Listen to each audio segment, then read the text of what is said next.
Hello everyone.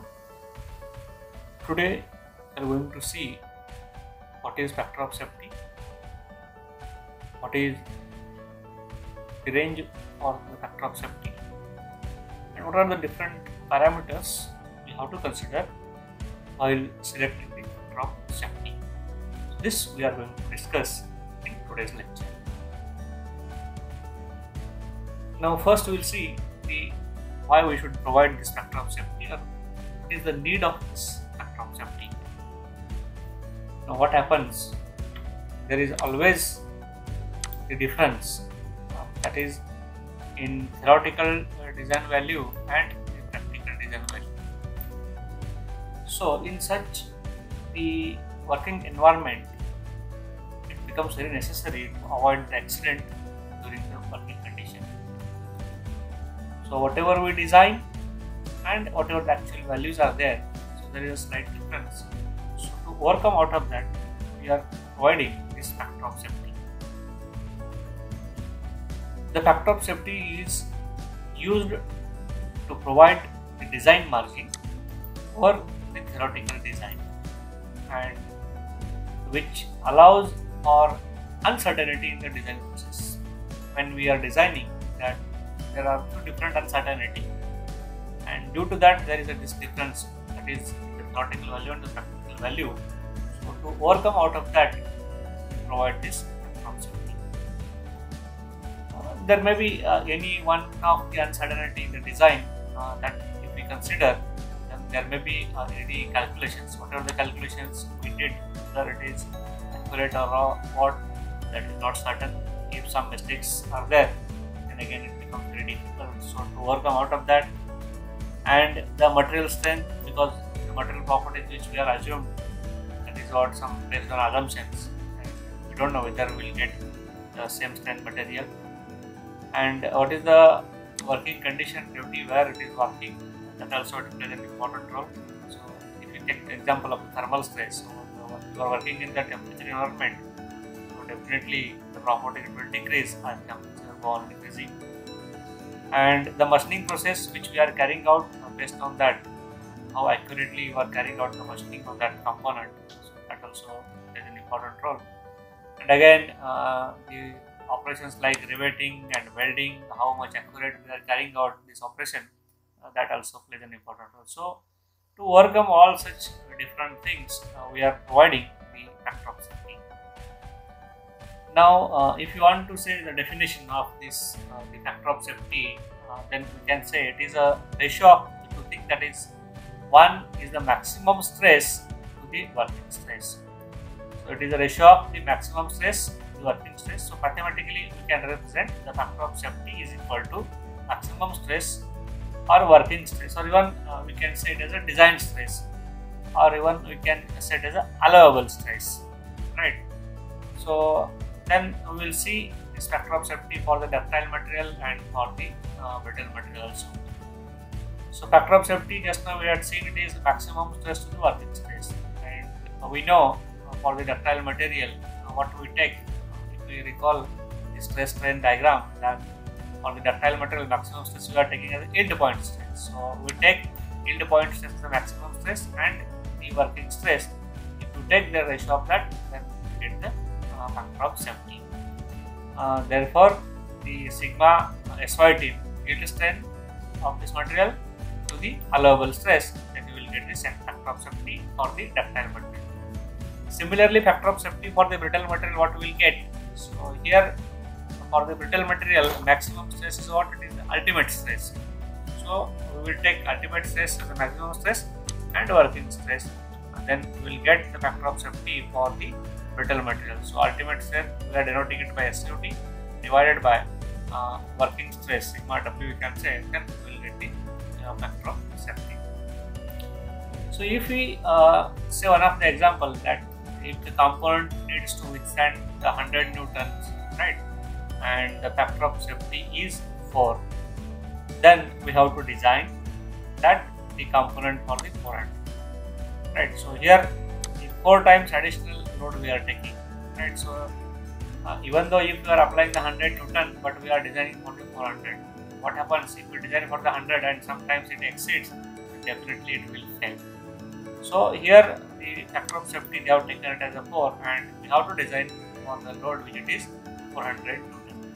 So this is what one of the example we have to see. Now there are few general recommendations how the factor of safety value it varies. Here one table is there. We will see that for use of the highly reliable material, the materials are reliable, and where loading and other working environments are not served, where the weight is an important consideration. Right. So the weight, if you take the example of the aeroplane, where weight increases, then the fuel required to work against that again increases. So in such applications, what we are doing, we are trying to decrease the weight. So for that, when you are designing such things, then we go for the low factor of safety. So here it is ranging in between 1.3 to 1.5. Right. So another one thing, that factor of safety, it is always greater than 1, and for such cases this is in between 1.3 to 1.5. Now for the second case, for the use with the reliable material, the material is reliable, and where loading environment conditions not serving, in that case we can go for 1.5 to 2. And for the third, when the materials are ordinary materials and where loading environments are again not served, then in that case we go for 2 to 2.5. And for the brittle material, we go for 2.5 to 3. And for the materials where properties are not that much reliable and loading condition not serves good. And another thing, where the materials are reliable but the difficult and environment condition, under different difficult condition and environment condition are not good, in that case you can go for the factor of safety between 3 to 4. So this is what the general recommendations for the factor of safety when you are selecting. Now here are the few specific applications where the factor of safety it is selected. Suppose if you are going for the aircraft component, then it is 1.5 to 2.5. For the boilers, it is 3.5 to 6. Alright, so on. This is what the general table based on which you can go for the selecting factor of safety. In some of the cases where heavy duty application, even it has gone 10 to 12 times. These are the rare cases, but depending upon the application, we have to select. Now, how we can select this, or what are the different parameters which we have to focus while selecting this factor of safety? That is an important point. Now we will see a few points. Now the first point is what? The effect of the failure. So how that particular component it fails, right? So the factor of safety is high in the application where failure of the machine parts which it results in serious accident. Suppose if it fails the component, and due to which if you are getting injuries, then where the loss of life and time and even property, in such cases we have to select the higher factor of safety. And this is the first point, if the effect of the failure, if it is affecting too much on this parameters, then definitely we will go for the higher factor of safety. Then second, we say that types of the load, which types of load that we are applying, whether the load is of the static or the dynamic, right? So we say that we go for the factor of safety low when the external force acting on the machine component is static. Then we go for the lower factor of safety, and we go for the higher factor of safety when the machine components are subjected to the dynamic, or even we can say it as impact load, where stresses induced are more than that of the static.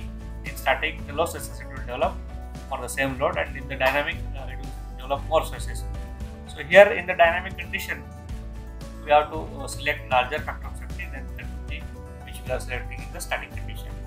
So that is the based upon the types of the load which you are applying. Then the third one, the degree of accuracy in the force analysis, right? When we calculate the forces acting on each different component, if you are not calculating the accurate force analysis, then it becomes very difficult, right?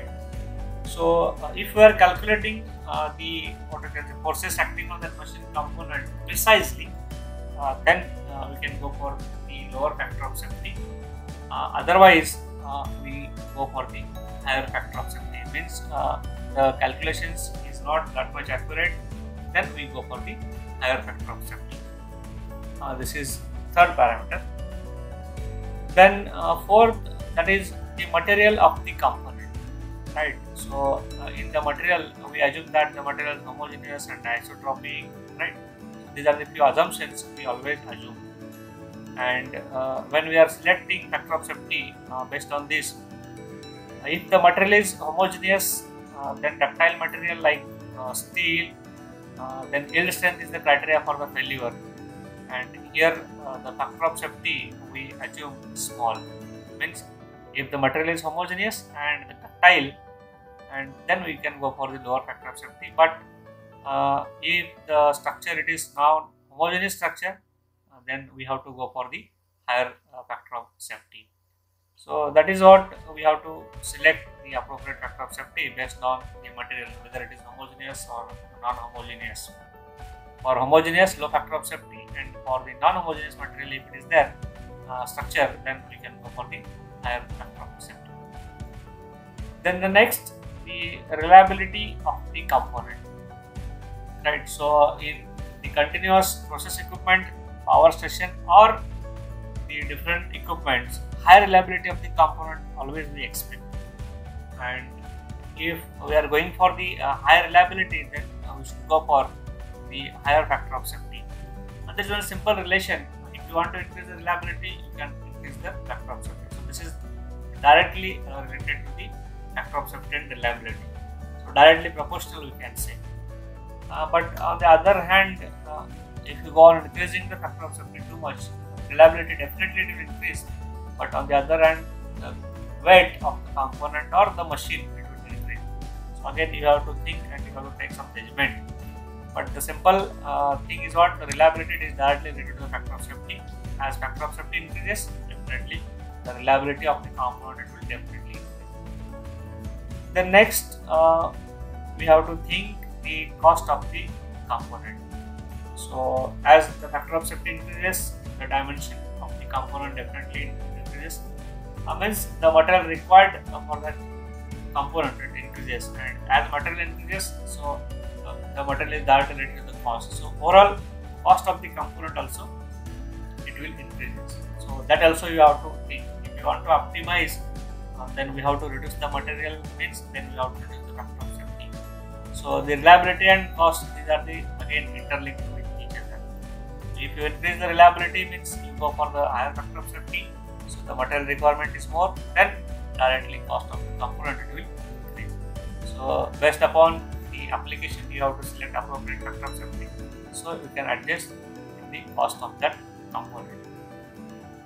Then the testing of the machine element, and here again the low factor of safety we are select when it is possible to test the specimen under the actual condition, whatever the machines we manufactured, and when we are testing if it is possible to test in actual condition where it is working, then we can go for the lower factor of safety. But suppose it is not possible to test in actual condition, then what we do, we go for the higher factor of safety so that it can compensate in any other circumstances. So again, it depends upon the testing accuracy. So that testing you have to take judgment. Then the next, the service environment, right? The service environment means what, where the particular machine or the mechanism it is working. That also affects a lot on that component. So when the machine part which is working in the corrosive atmosphere or in the high temperature, then the higher factor of safety is necessary. Already we are aware that the corrosive environment is there. So overall decay of that component takes place, and after a few days the dimension it will decrease and the load carrying capacity may decrease. So that, and again when the temperature increases, then the material properties it will go on decreasing. So again that also we have to think. So So based on that, we have to take the factor of safety, and this condition also we have to consider while we are selecting the factor of safety. Then the last one, we have to think the quality of the manufacturing. We designed everything accurately, but when in the last step we are going to manufacture, but the component which we are manufacturing is of not that much good quality, then again the purpose will not be served. So if the manufacturing quality is less accurate one and not that precise one, then we have to go for the higher factor of safety. And if the quality of manufacturing is good, precise, accurate, then we will go for the somewhat lower factor of safety. So these are the 9 different factors we have to consider when we are selecting the factor of safety. Okay, thank you. See you next.